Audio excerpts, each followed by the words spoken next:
लाट ना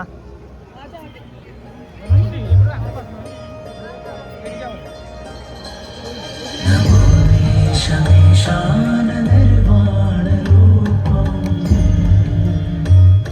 विभुं व्यापकं ब्रह्मवेदस्वरूपम् निजं निर्गुणं निर्विकल्पं निरीहम् चिदाकाशमाकाशवासं भजेऽहम्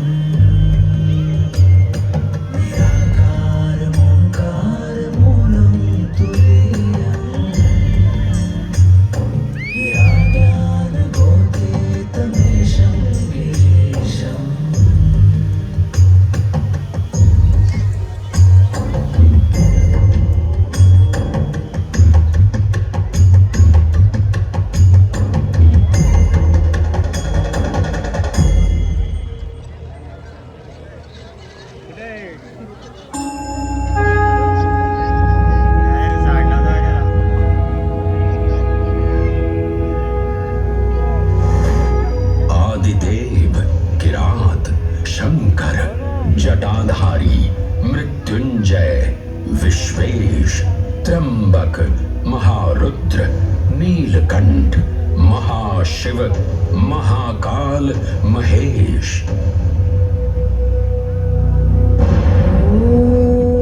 महाकाल जिनके उद्गम से उत्पन्न होती सृष्टि की लय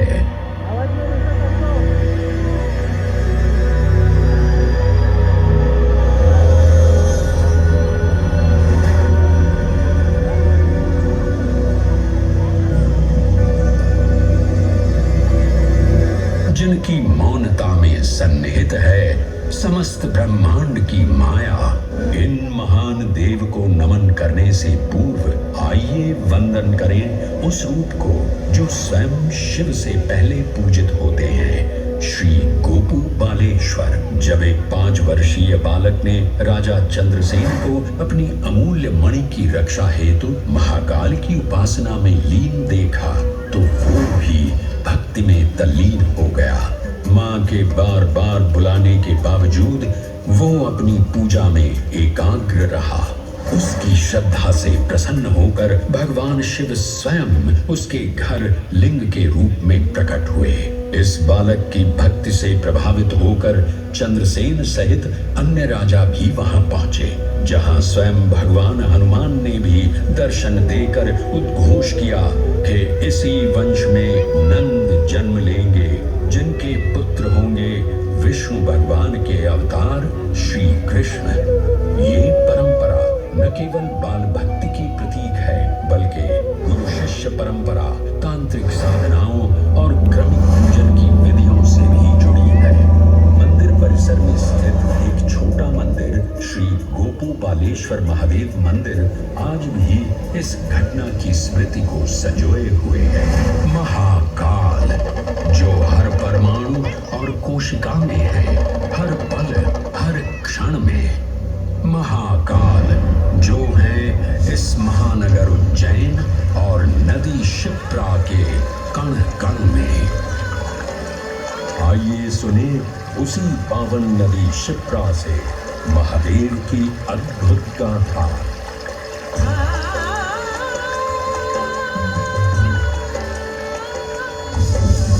भगवान विष्णु के अवतार वराह हृदय से उत्पन्न मैं पवित्र पावनी शिप्रा। उद्गम तो मेरा श्री हरि के हृदय से हुआ, पर मैं प्रवाहित हो रही हूँ महाकाल के चरणों में।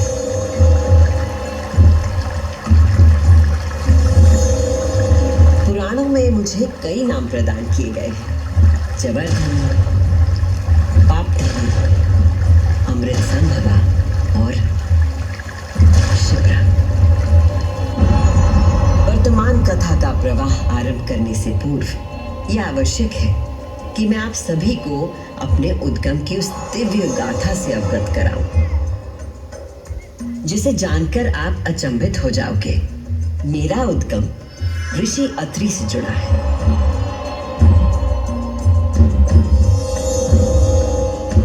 जो सप्त ऋषियों में से एक है। जब ऋषि अत्रि ने उज्जैन में 3000 वर्षों की कठोर तपस्या पूरी की और अपनी आंखें खोली तो उन्होंने देखा कि उनके शरीर से 2 महान प्रकाश धाराएं निकल रही थी। पहली धारा आकाश की ओर गई और कहा जाता है कि वो चंद्रमा में परिवर्तित हो गई।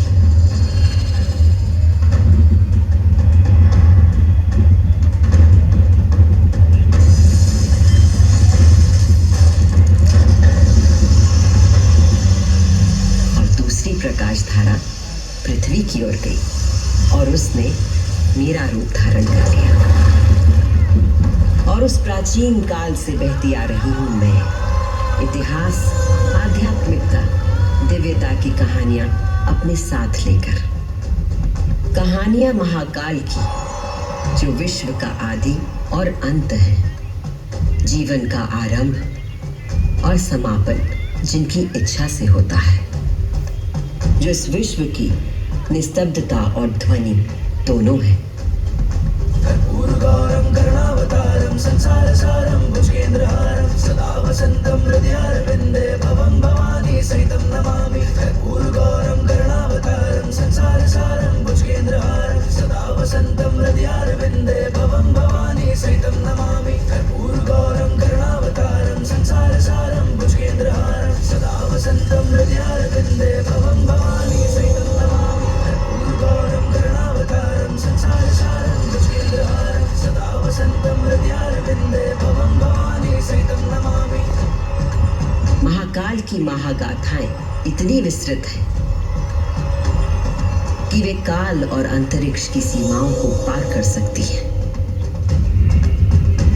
और आज मैं आपको इन कथाओं का केवल एक संक्षिप्त अंश प्रस्तुत करूंगी, केवल कुछ चुनिंदा मोती। समस्त सृष्टि महाकाल की अद्वितीय चेतना का संचार है, परंतु जिसके हृदय में स्वयं महाकाल की दिव्य चेतना प्रवाहित होती है, वही है मेरे तट पर स्थित उज्जैनी। स्कंद पुराण में अवंती खंड के अनुसार अवंतिका यानी उज्जैन में सप्त सागर के अस्तित्व के बारे में बताया गया है, जिनमें से एक है रुद्र सागर।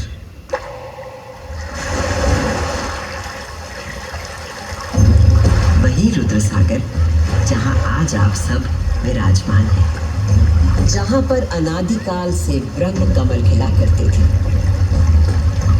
जहां भगवान शिव स्वयं अपने गले में धारण मुंडों की माला का प्रक्षालन करते थे। पौराणिक प्रमाणों में मिलता है कि यदि कोई व्यक्ति अनजाने में भी इस जल का स्पर्श करता है तो 7 कुल का उद्धार हो जाता है। संतजन को मोक्ष और जीव को अकाल मृत्यु से त्राण देने हेतु अवंतिकापुरी में अवतरित देवाधिदेव महाकालेश्वर को मैं कृतज्ञ वंदन अर्पित करती हूँ।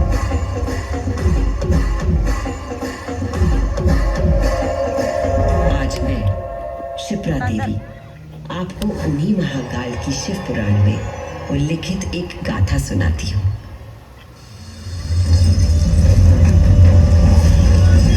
ब्रह्मांड के इतिहास में हमारी आकाश गंगा में भगवान ब्रह्मा और भगवान विष्णु के बीच श्रेष्ठता को लेकर प्रचंड विवाद हुआ।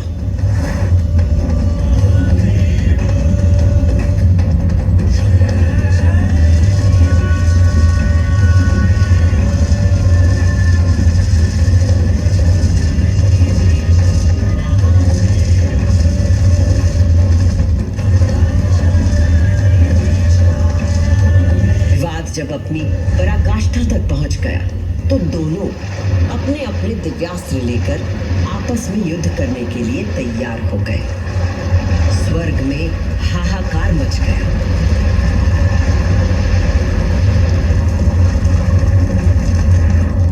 दिव्यास्त्र चलने से संपूर्ण जगत पर प्रलय का आना निश्चित था।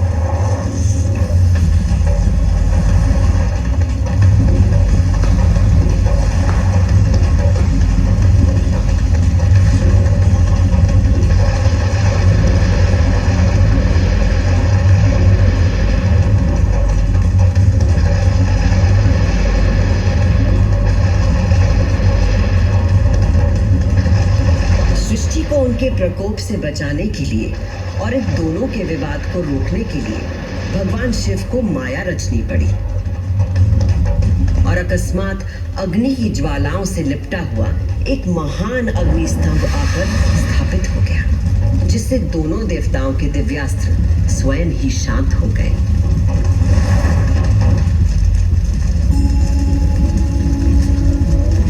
एक ऐसा अग्नि स्तंभ जिसका ना कोई आदि था न अंत था। दोनों देवों ने अनुभूत किया कि इस स्तंभ के पीछे निसंदेह कोई अद्वितीय अलौकिक शक्ति निहित है। वे दोनों बोल उठे, हे महाप्रभु, आप हमें अपने यथार्थ रूप के दर्शन कराइए। तब उस स्तंभ से महादेव स्वयं प्रकट हुए।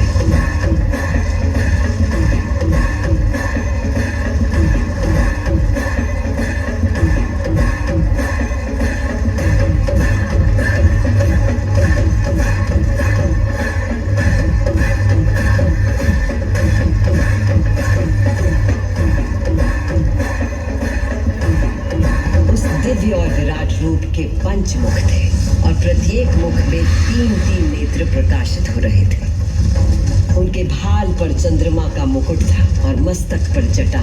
उनका कंठ नीला था और उनकी 10 भुजाएं थी। उनके अंग समस्त आभूषणों से सजे थे। उनके मस्तक पर भस्म का त्रिपुंड था।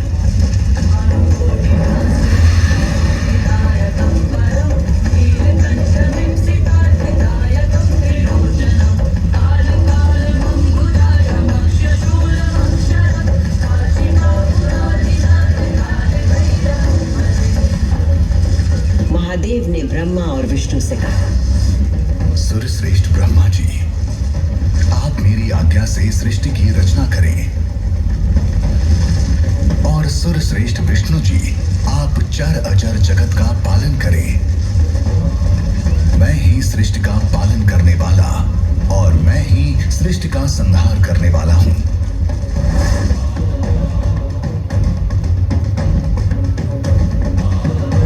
मैं ही ब्रह्मा, विष्णु और रुद्र नाम से 3 रूपों में बटा हूं।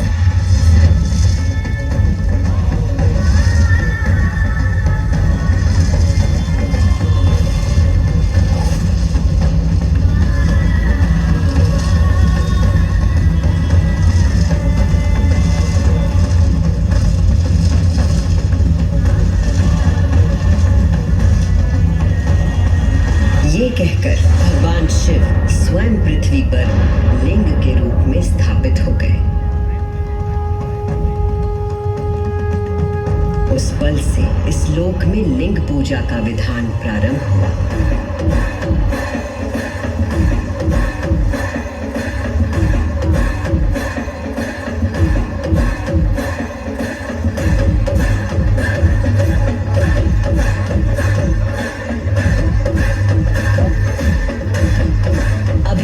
सुनी वो गाथा कि किस प्रकार भगवान शिव ने लिंग का रूप धारण किया। अब मैं सुनाती हूँ उज्जैन में महाकालेश्वर के प्रकट होने की कथा। उज्जैन नगरी में नित्य वेदों का अध्ययन करने वाले एक ब्राह्मण देवता रहते थे। उनका नाम वेदप्रिय था। वेदप्रिय प्रतिदिन पार्थिव शिवलिंग बनाकर उसकी पूजा करते थे।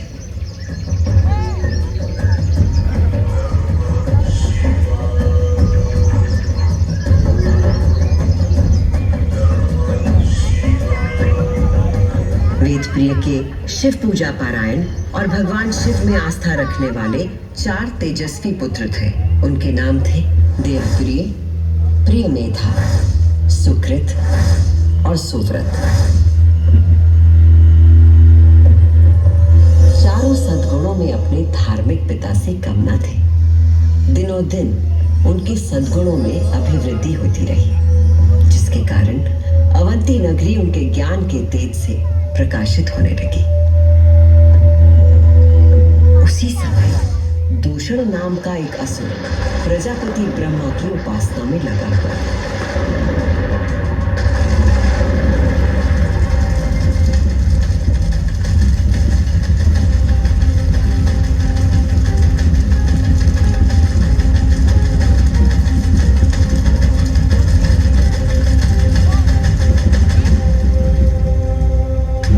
ब्रह्मा जी से अजय होने का वर पाकर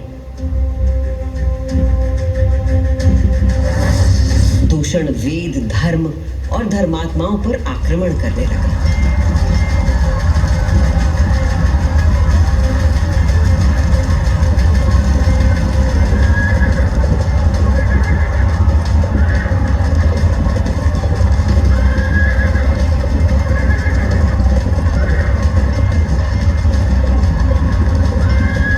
अत्याचारों की पराकाष्ठा पर पहुंचते हुए उसने उज्जैनी पर हमला करने का दुस्साहस किया।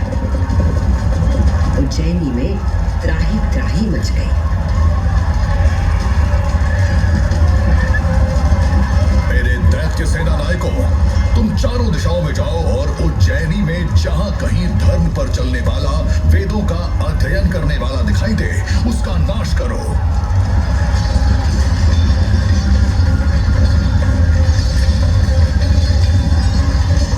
उस असुर से यदि कोई भयभीत नहीं था तो वो थे वेद प्रिय के चारों शिव भक्त पुत्र। नगर को भयाक्रांत देख उन चारों ने उज्जैनी के नागरिकों को आश्वासन दिया। उज्जैनी के नागरिकों, आप सभी अपने भक्तों पर सदा कृपा करने वाले भगवान शंकर पर विश्वास रखें और उनका ध्यान करें। भगवान सबकी रक्षा करेंगे।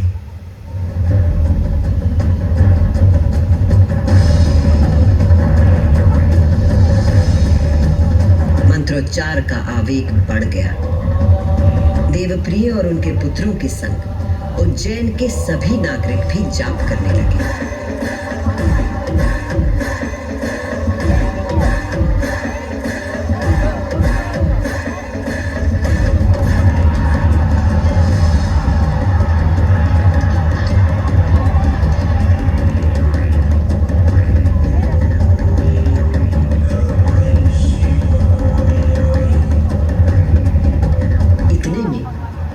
दूषण अपनी सेना के साथ वहां पहुंच गया और उसने वेदप्रिय के पुत्रों को देख अपने सैनिकों को आज्ञा दी।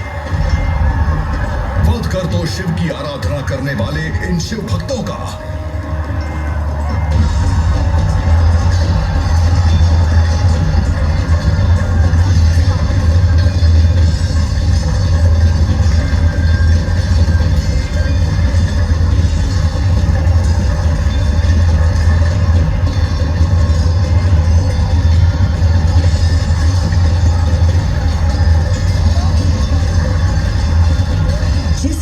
उस दुष्ट असुर दूषण ने उन निर्दोष व्यक्तियों की हत्या का आदेश दिया, उसी क्षण पूजा किए जा रहे पार्थिव शिवलिंग के स्थान पर भयंकर विस्फोट के साथ एक गर्त हो गया और उस गर्त से घोर गर्जना कर प्रकट हुए महाकाल।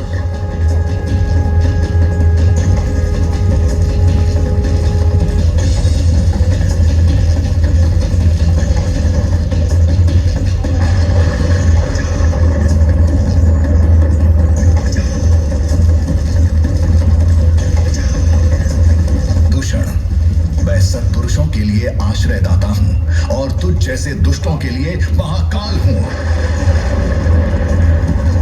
ये शिव का वो रूप था जो काल के परे था, जो संहार करता भी था और सृजन करता भी। महाकाल के प्रकोप से दूषण का नाश हुआ और उज्जैन में एक बार फिर से शांति स्थापित हो गई।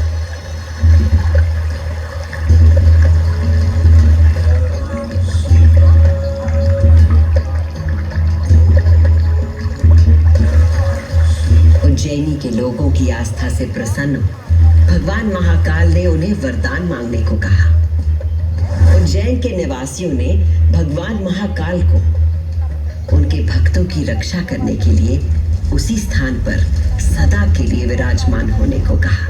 तब देवादिदेव उज्जैन में ही विराजमान हो गए और वहां चारों ओर की एक एक कोस भूमि ज्योतिर्लिंग रूपी भगवान शिव का स्थल बन गई। इस अद्भुत घटना की साक्षी बने समस्त देवता, गंधर्व और ऋषि मुनि।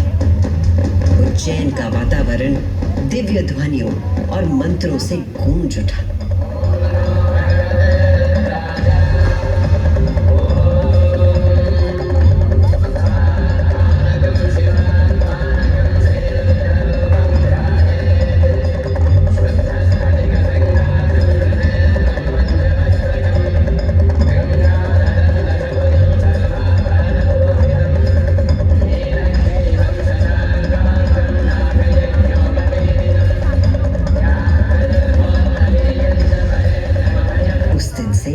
भगवान शिव ने महाकालेश्वर के रूप में भूतल पर अपनी प्रतिष्ठा प्राप्त की और ये स्थान श्रद्धालुओं के लिए तीर्थ स्थल बन गया।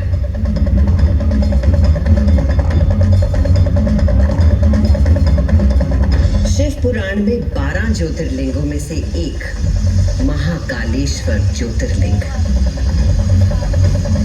यहाँ की भस्म आरती विश्व प्रसिद्ध है।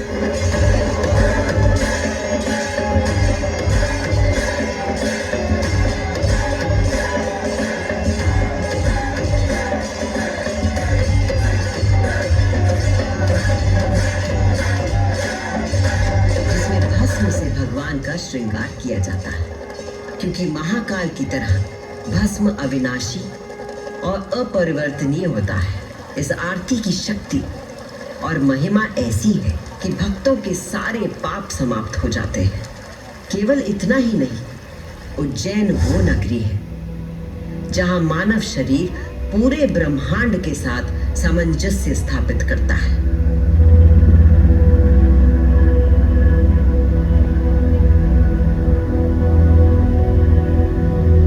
यत् पिंडे तत् ब्रह्मांडे, अर्थात जो कुछ मानव शरीर में है वही ब्रह्मांड में भी विद्यमान है।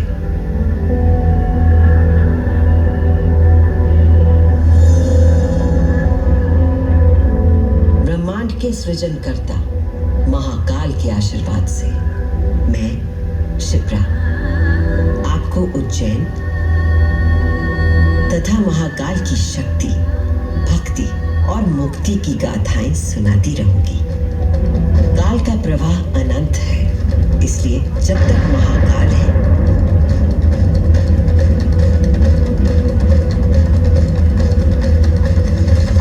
मैं यूं ही उज्जैन की स्मृतियों को अपने अंक में समेटे बहती रहूंगी।